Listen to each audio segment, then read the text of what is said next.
बोले मैया मेरे ठाकुर जी संग में आए हैं शालिग्राम भगवान, उनके भोग के कार्य का जो सामग्री दे दो मैं अपने आप बनाए के भोग लगाऊंगा, मैं कोई के हाथ को बनो भोग ना लगाऊं।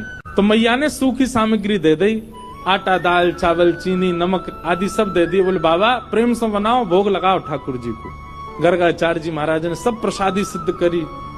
अंत में अपने ठाकुर जी के लिए बढ़िया नंद बाबा की गैयान की दूध में से सुगंधी आवे। ठाकुर जी की गैया के दुग्ध सामान्य नहीं है, सुगंधी युक्त दुग्ध है। वासों ठाकुर जी की अधोटी खीर बनाई। अधोटी मतलब दूध जब ओटते ओटते आधो रह जाए वहां में खीर बने, वो ठाकुर जी को सबसे प्रिय। रबड़ी जैसी खीर, पतरी पतरी खीर ना है पामे ठाकुर जी, अधोटी खीर। अधोटी खीर बनाई गर्गाचार्य जी ने, और खीर बनाए करके प्रसाद पधरा के और अपने शालिग्राम भगवान विराजमान किए सिंहासन पे, और थाली सजा के ठाकुर जी के आगे धर दी। और थाली धर के जय हो ठाकुर जी, आज ब्रज वृंदावन में आए हैं, गोकुल में आए हैं, आपके काजे मैंने बढ़िया प्रसाद बनाया हो, खीर बनाई है, प्रेम से पाओ। और गर्गाचार्य जी को नियम है जहाँ पर्दा की व्यवस्था होवे वहाँ पर्दा लगा दें, जहाँ पर्दा की व्यवस्था नहीं तो वहाँ गर्गाचार्य जी अपने मुंह पे कपड़ा डाल लें और कपड़ा डाल के नाम जप में बैठ जाएं। 2-3 माला तक करते रहेंगे, ठाकुर जी भोग लगा लेंगे। अब यहाँ गर्गाचार्य जी तो नाम जप में चले गए।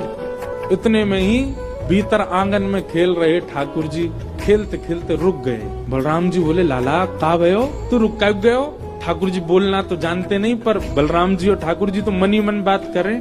ठाकुर जी बोले बा भैया बहुत जोर को भगत आया हो बाहर, गर्गाचार्य नाम है जाको, और जाने आज अधोटी दूध की खीर बनाई है और मेरा तो मन है रो भाई खाए आऊं मैं जोर से। बुलाऊ रहो भोग के काजे, बहुत दिना तक यानी मेरे शालिग्राम की भोग लगायो, आज मन कर रहा है को प्रत्यक्ष भोग लगाया हूँ या कि प्रसाद को।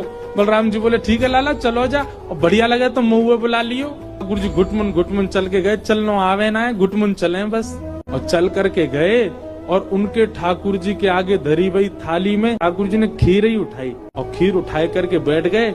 नेक मुंह पे लगाई, नेक खीर अपने गार पे लगाई ली, नेक नाक पे लगा ली, खाते खाते पूरे मुंह में खीर ही खीर रह गई। इतने में ही गर्गाचार्य जी को नाम जब पूरा भयो, गर्गाचार्य जी ने वस्त्र हटाए, जैसी नाम जब जय हो मेरे ठाकुर जी, प्रणाम करके जैसे ही थाली की ओर देखो महाराज, थाली तो सबरी बिखरी पड़ी है और खीर लेके भगत जी बगल में बैठे हैं, पूरी खीर खा रहे हैं। गर्गाचार्य जी पहली बार तो हंस गए। अरे यशोदा देख तेरो लाला बड़ो चंचल है, तेरो लाला है मेरे ठाकुर जी के भोग उठाए के खा गए हो। यशोदा मैया दौड़ी दौड़ी आई, बाबा आप नाराज मत होइयो, मेरो लाला बहुत चंचल है, जई मारे मुंह को सबरे दूध घी दही मक्खन